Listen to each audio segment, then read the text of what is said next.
Welcome to the last video of the trigonometry module, and in this video we're going to basically, the information that we learned in the last video, we're going to be applying it to maybe some real-world problems. And because here's the thing, what we saw in the last video, most of all our trigonometric functions that we were solving for were on a Cartesian plane, and all the numbers were fairly beautiful and easy. Life is not like that, and neither is math. So what we're actually going to do now to explain how your equations work, we're going to actually cut to the dot cam, because some of this stuff is just hard to draw on the board, and I feel like you'll be able to get a better picture of it seeing it on paper. So let's do that now. Alright, so what we have here is your basic right triangle, and there's a few things that I really want you to kind of understand. There is one major fact that is always true and will never change no matter what. The fact is this: A, the little a right here, is the hypotenuse, and I'm just going to go A is equal to hypotenuse. Hypotenuse, and if that's not the right way to spell it, I'll fix it in the video and we'll have a nice little edit right there. Alright, now, but everything else is relative. Okay, so what do I mean by that? Well, let's kind of explain something first. Let's go back to your formula sheets and look at what it says. Like sine, it says y over r, which we already know what that is, but look, it also says it's OPP. Well, this OPP means opposite. This is hypotenuse. Well, look at this one. This says ADJ. Well, this means adjacent over hypotenuse. So sine of theta is the opposite over hypotenuse, and cosine is the adjacent over hypotenuse. Well, what is that saying? Alright, so let's just give an example. So I am going to look at C. Alright, let's look at angle C right here. Angle C, well, look at what's directly opposite. Over here, side C, little side C, is opposite of angle C. Alright, so little side C is opposite of angle C. Does that make sense? Here's my angle C, and directly opposite of it is side C.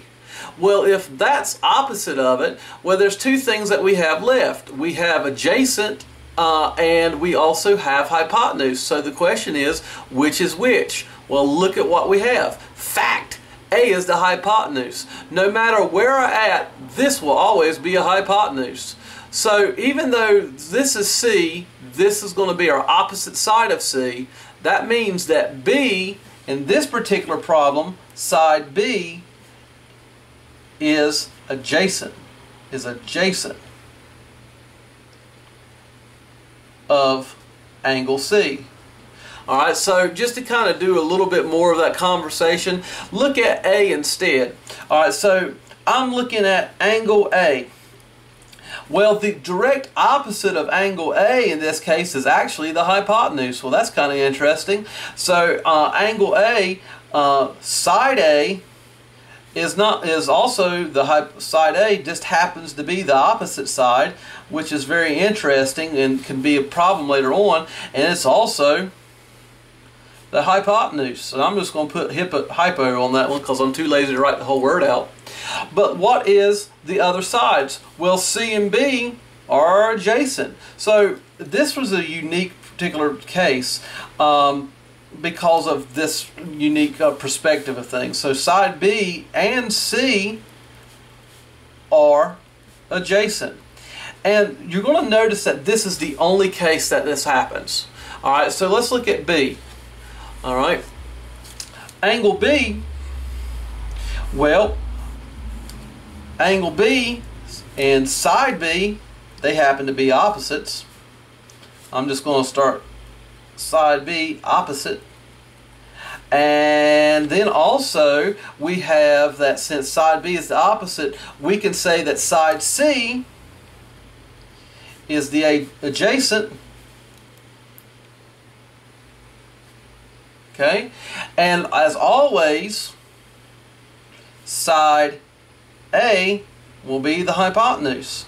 And A will always be the hypotenuse no matter what, okay? It just is. But everything else is pretty much relative. So just to kind of reiterate, when I look at angle B, my hypotenuse, even though I'm at here, is still going to be A. I mean, that's just a fact.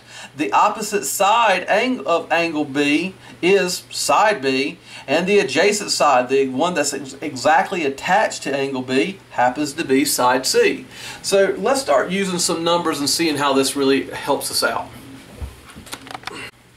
Alright, so in this problem we're being asked to solve the right triangle. Basically, all the missing pieces we need to find. We need to find angle C, we need to know the length of side B and the length of side C.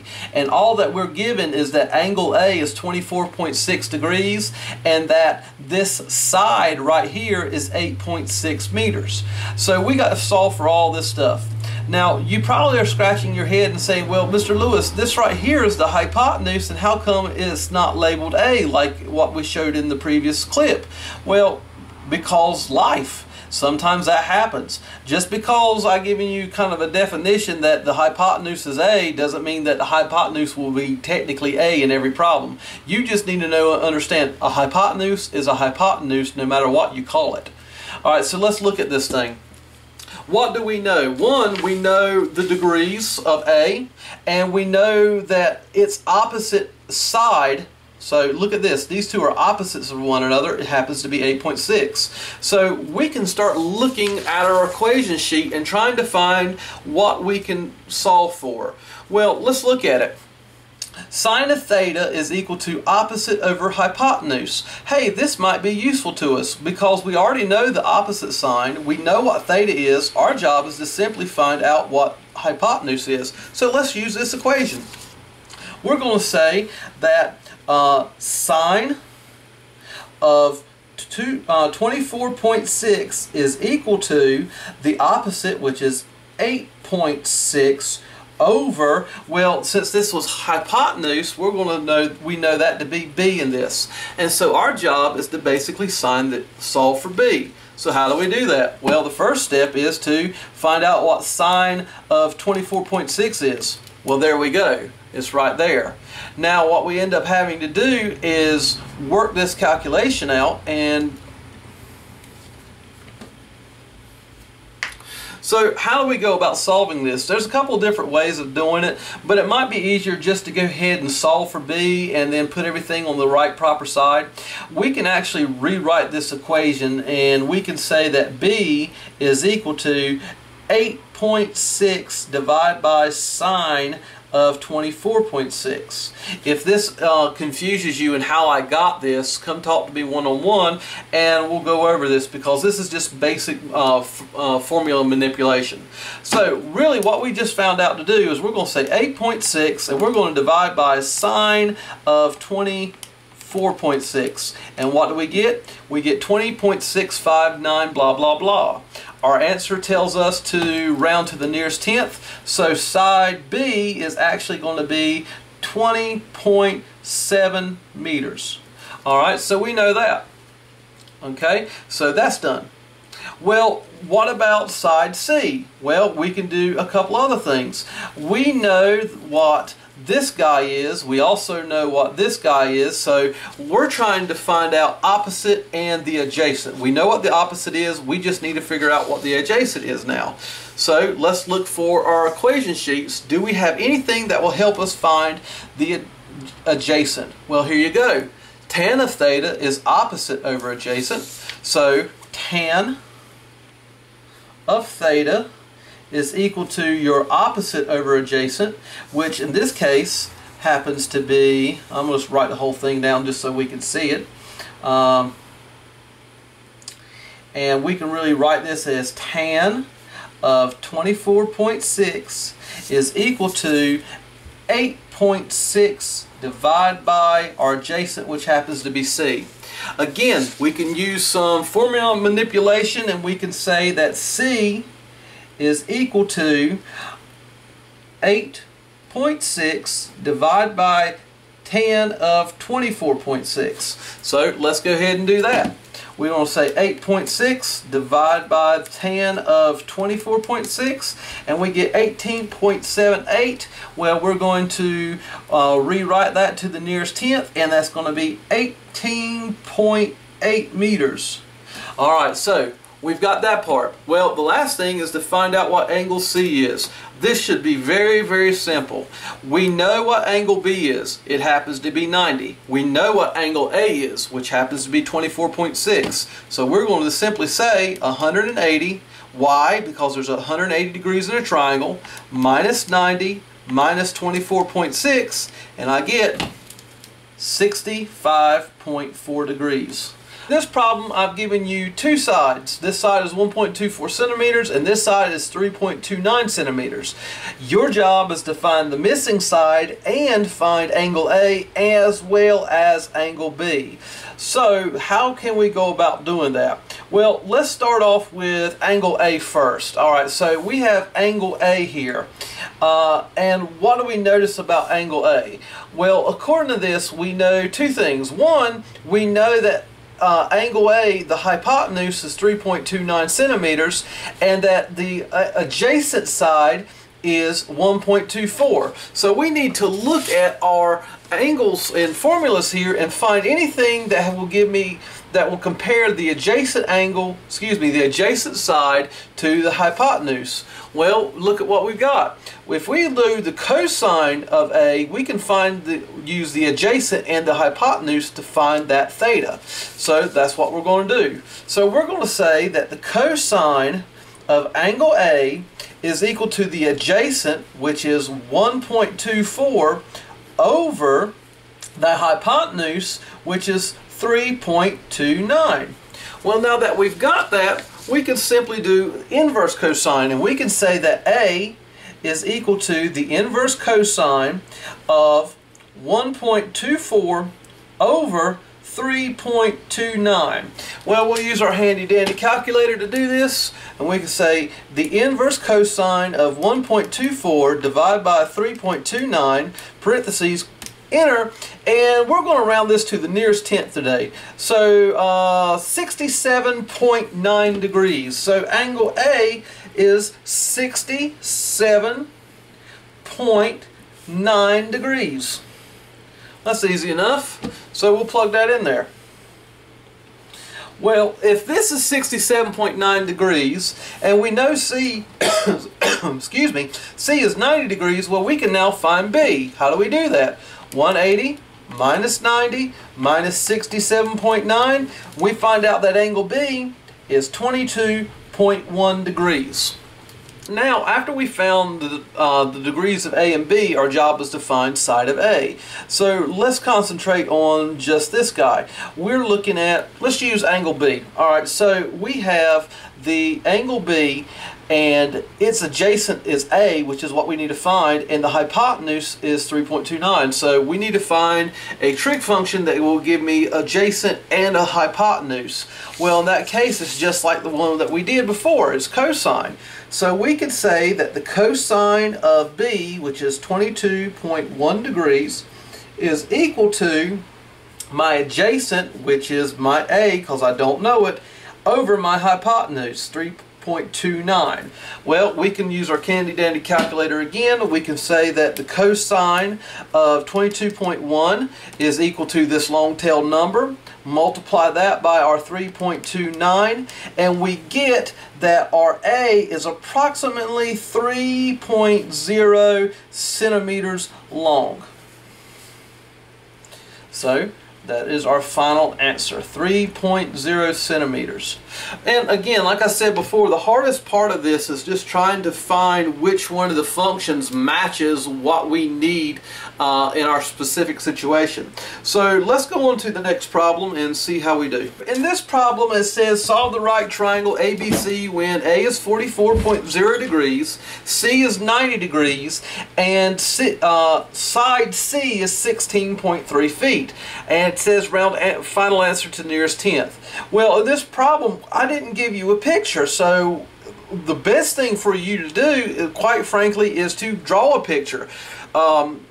Is it necessary to always draw a picture? No, not really. After a while, you start to kind of see this stuff in your head. But for now, let's just draw a picture. It says that we're going to have a right triangle. Alright, so we're going to draw a right triangle. Does it really matter what it looks like? Nope.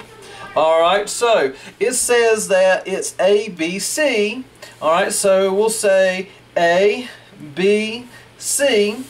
And it tells me that angle A is 44, so I'm just going to write 44 degrees over here. That's 0.0, excuse me, go ahead and put that in properly. And that our angle C, I drew this thing wrong. So angle C is 90 degrees, so I'm going to relabel this. We'll say that's B, and we're going to say that's C. And you know what? That's okay. That happens. We still have our right triangle. We know where A is. C is our 90 degrees. And that side C, which is the opposite, which is right across the way, this little c is going to be 16.3 feet. Alright, so what do we know? Well, side C is our hypotenuse. Our job is to find out what side A is, what side B is, as well as finding out what angle B is. So let's go ahead and do the easy one first. Let's get angle B out of the way. How do we do it? Well, angle B, to solve it, we know that there's 180 degrees in a triangle. We subtract 90, we subtract the 44, and we get that angle B is 46 degrees. Alright, so now we need to look at sides A and B. Alright, so a couple of ways we could do this again, but let's just concentrate with just this guy. We know what the hypotenuse is, and so that's easy enough, but let's look at A. We know A to be 44, and that its adjacent side is B, and that the hypotenuse is C. So looking at our equations again, which one of our equations helps us with adjacents and hypotenuse? Well, it happens to be cosine again. So we could say cosine of 44 is equal to the adjacent, which is B, over the hypotenuse, which is 16.3. We solve this out by saying cosine of 44 times 16.3, and we find out that B is equal to 11.7, and what unit am I in? Feet. Alright, so B is 11.7 feet. Now we need to solve for A, solve for that one. So let's use angle B. We know that A is our adjacent, and we know C is our hypotenuse. So since that we're using adjacent and hypotenuse again, we're going to use cosine again. So we're going to say cosine of 46 degrees is A over 16.3. And my son is screaming in the background again. And we solve this. Cosine of 46 degrees times 16.3 gives us 11.3 feet square. Now, we can kind of check this out to see if our number's correct by using Pythagorean Theorem. If we did this right, our A side, when we square it and add it to B square, and we should come up with C square, right? Well, let's find out. So, or at least an approximation, because we did do some rounding, and that's all right. So let's check just to check our answer. We had 11.7 square plus 11.3 square. And now we're going to square root that answer and see if it comes out to our hypotenuse, or at least relatively close. Well, this says 16.26. Our hypotenuse was 16.3. What does this tell us? It tells us that our answer is correct. Okay, so just a little way of double checking. Alright, so what I want you to do now is to try this next one on your own. This one you got some more decimals to worry with, and it says round to 3 decimal places as needed. I would restate this and say don't round until the very end. So round the very last answer to 3 decimal places. Do that, and we'll talk about it when you get back.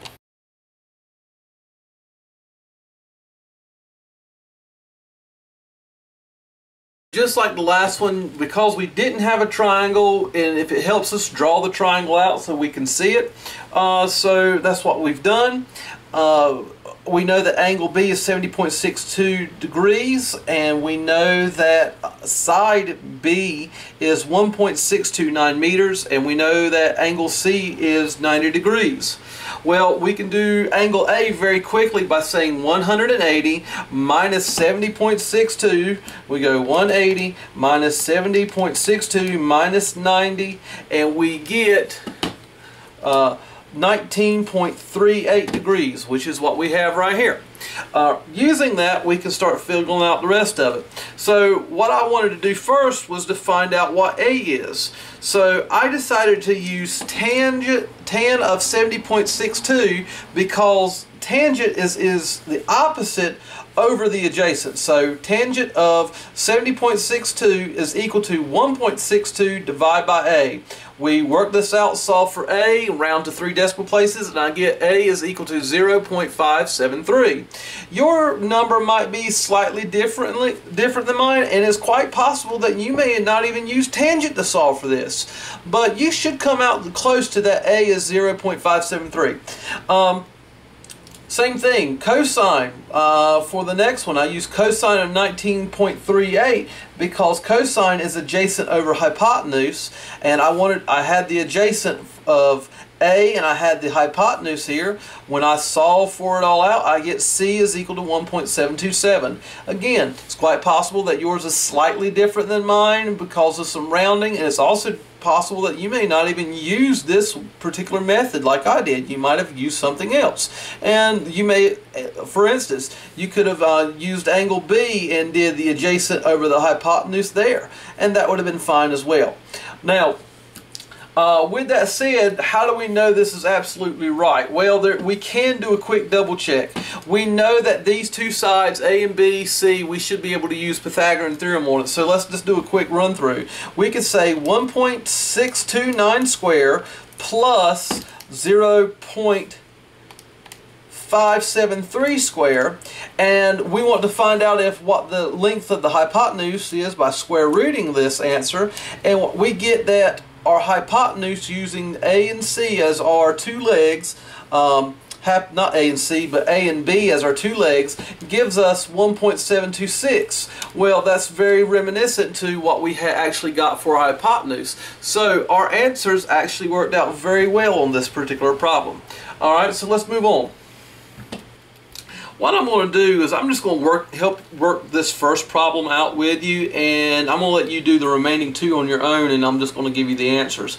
But basically, instead of having to find everything about this right triangle, I just want a certain part, and that makes my life easier. All I need is one particular piece.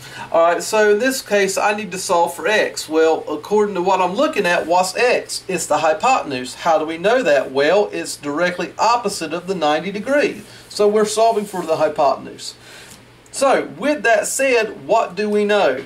We know that this angle is 55.78 degrees, so I'm just going to write that down. And we also know two other things. We know, one, we're trying to find the hypotenuse, as I said before, and this we know is the opposite. So there's two things that we need to find. We need to find a trig function that will allow me to use the hypotenuse and opposite. So what can I find? Well, I can actually use sine because there's opposite and there's my hypotenuse. So I can say that the sine of 55.78 is the opposite, which is 5.6928 divided by my hypothesis. I'm not in science class. This is my hypotenuse. Alright, I hypothesize that I don't know what I'm talking about. Alright, so opposite over hypotenuse. I don't know if I've been saying hypothesis through the rest of these videos, but if I am so sorry. This is what happens when you're tired. Alright, so we're going to solve for x on this. So let's go ahead and do this. We can rewrite this equation, and we could simply say that x is equal to 5.6928 over sine of 55.78. Well, let's go ahead and find out what x is by plugging it all in. Sine of 55.78 gives me this long number right here. I'm going to use my store key to put that into my x value just because I want to do it that way. And now I'm going to say 5.6928, and I'm going to divide by that last thing, so x. So I find out that my x value is 6.88. And the units that I'm in, don't have any units in this particular problem. So my x value is 6.88. So what I want you to do now is I want you to try the next two problems on your own and pause the video. When you're done, come back, and I'm just going to give you the straight out answers.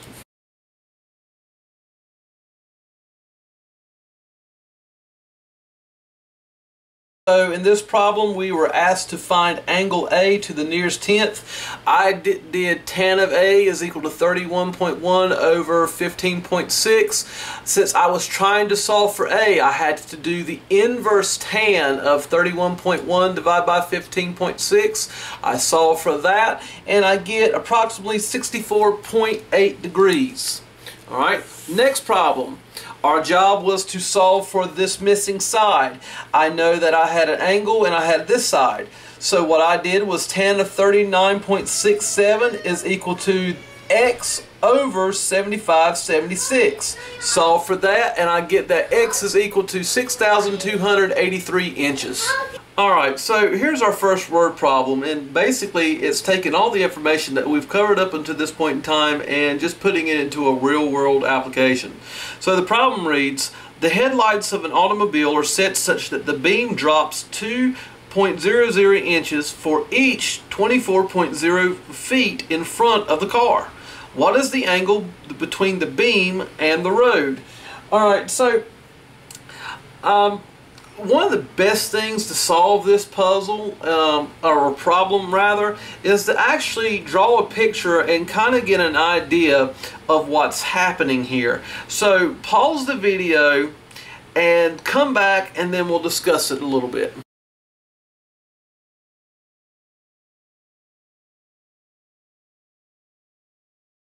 Alright, so I've done a really terrible drawing of the front of a car, and that's okay. It actually kind of looks like a little face right there. There's his eyes, and little eyes right there, and there's his mouth. But anyway, what you need to understand is this. Think about it for just a second. The lights shine out a couple of different things. They could shine out all the way straight, just like this, right? So a light could shine out straight in that direction. However, it doesn't do that. It actually goes down at an angle. And what it really does is that the light kind of shoots down more like this. Okay? And what we're trying to figure out is, if you notice that we can actually have where the light could possibly shine out straight, we could actually kind of imagine a 90-degree angle there. Alright, so that's one way we can look at this. Alright, there's other ways we can look at it too, but we're going to use it this standpoint. Now, it tells me that the beam drops 2 inches. So we're going to say that the x value, or this value right here of going from where it could be actually down to the ground is, let's say, 2 inches. Alright, but what it says that for each 24 feet. So this range right here between where the car's headlights start to where they end on the ground, this is actually 24 feet. However, we don't want this to be 24 feet, because if we keep it at 24 feet, our math is going to go bad. So what we need to do is actually convert this all into inches so that everything is all the same and we don't have to work so hard. So we know that there's 12 inches to a foot, so we can just simply say 24 times 12. And that gives us 288 inches. Alright, so we're going to scratch that out. So this is what we know. We have two sides here of our little triangle that we've just made. One side is 288 inches, the other side is 2 inches. So what we do know is this. We know these two things, and what we're trying to find out is this angle right here. The angle from where the beam could be to where the angle really is. And so we need to realize what we're looking at. Well, this is my opposite side of that angle, and this is my adjacent side. So I need to look for anything that is dealing with opposite and adjacent. Well, according to this, I can use tangent. So my tan of theta, which is what we're looking for in this particular case, tan of theta is equal to my opposite, which is 2, over my adjacent, which is 288. Well, since we're trying to solve for theta, we can rewrite this to say that theta is equal to the inverse tangent of 2 divided by 288. Now, doing that, we can just use our calculator, and we can say that the inverse tangent of 2 divided by 288 is equal to 0. And it's asking us to do the nearest tenth. I lost, there it goes. 0.4 degrees. So it's a very small change of depth there, or a degree. All right, so again, draw a picture. So let's go ahead and look at the next question. It says a robot is on the surface of Mars. The angle of depression from a camera in the robot to a rock on the surface of Mars is 13.03 degrees. The camera is 160.0 centimeters above the surface. How far is the camera from the rock? Round to the nearest tenth. Alright, before I start trying to crunch numbers with you, I'm actually going to go back to the whiteboard, and I've got something I want to talk to you about. So let's cut back to the whiteboard right now. Before we go actually in and talking about this word problem, there's something I really want you to see. And it says in the word problem, angle of depression. Let me read that whole sentence. It says, a robot is on the surface of Mars, the angle of depression, all right, from a camera, blah, blah, blah. It is not saying that the camera is sad, all right? He's not sad. He's a happy camera. Okay? So he's not sad. Angle of depression means this. This is going to probably help you out with your solving this one, by the way. The camera is right here. So there's my camera. Okay? And a camera is able to look forward straight, just like that, right? And it's also able to tilt its head down. And so not only does it have a viewing of straight this way, it also can tilt its head down and view this direction. This is angle of depression, okay? It means that it's straight, it's straight horizontally. However, I can look down and I'm basically think of it like this. You are depressed, so you're always looking down.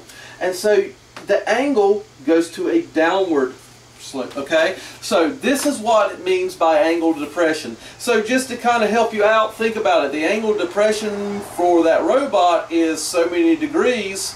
That should kind of give you a big hint in how to solve that problem.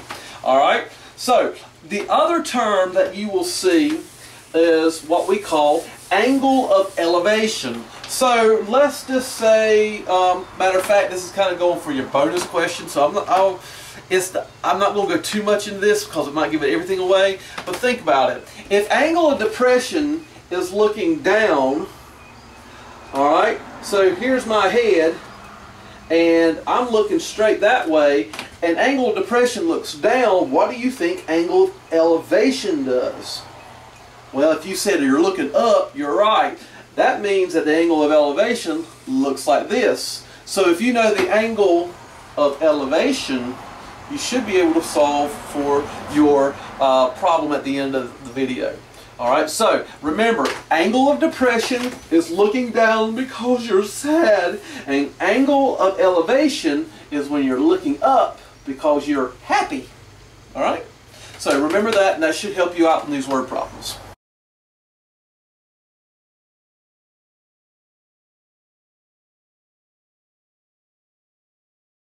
after looking at that information about the whiteboard, we can kind of get an idea of what's happening here. So let's go ahead and say that here's our camera again. There's our little robot camera. And that camera can look straight ahead. Okay, that makes sense. And then it says that we have an angle of depression. And just like I said, when you are depressed, your head looks down. Well, so is the camera. So that camera is going to be looking in a downward angle. All right, and so we have that. And now we can kind of make our 90-degree concept here. And let's start filling in the information we need. All right, so first off, it tells us that the angle of depression is 13.03 degrees. So apparently he's not all that sad. Could be worse. He could be 76% depressed. Then the camera states that it's actually 160 centimeters above the surface. So really, here's our surface area. So this will be our height. Okay? So our job is to estimate how far the camera is from the rock. So the rock is really right here and the camera is like right here, and so it's actually on top of our robot. Kind of remember that. So this one, here's our robot. We got robot arms, woo, and we got got some wheels. Here we go, got a few wheels here. So there we go, there's our robot. All right, and so what we really want to know is how far away is this robot from the rock that it's looking at. Alright, so how do we do that? Well, one, we know the angle of depression. Two, we know the height of how far it is. So really what we're trying to solve for is this x here, the distance between the two. Alright, so we know a couple things. One, we know the opposite of 13.03 and we know the adjacent. So we need to look at our angles, our equation sheet again, and what do we find out with opposite and adjacent? Well, it happens to be tan of theta. So we can say that tan of 13.03 is equal to the opposite, which is 160.0, over our adjacent, which is x. Alright, so we can do some math magic again, and we can say that x is really equal to 160.0 divided by tan of 13.03. So let's use our handy dandy calculator. 160 divided by tan of 13.03, and we get that x is equal to 691, and it's asking for the nearest tenth, 0.4, and we are centimeters away.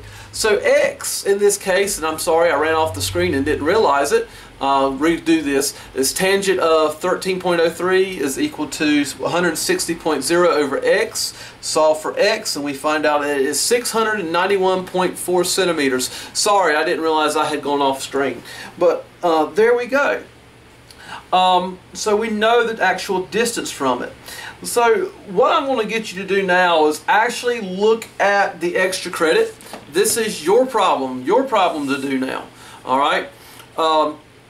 So look at what it says though. In the problem it has angle of elevation. So I gave you a hint in the previous clip what that actually means. So try this problem on your own. Turn it in on the next time, and I will see you in the next set of videos.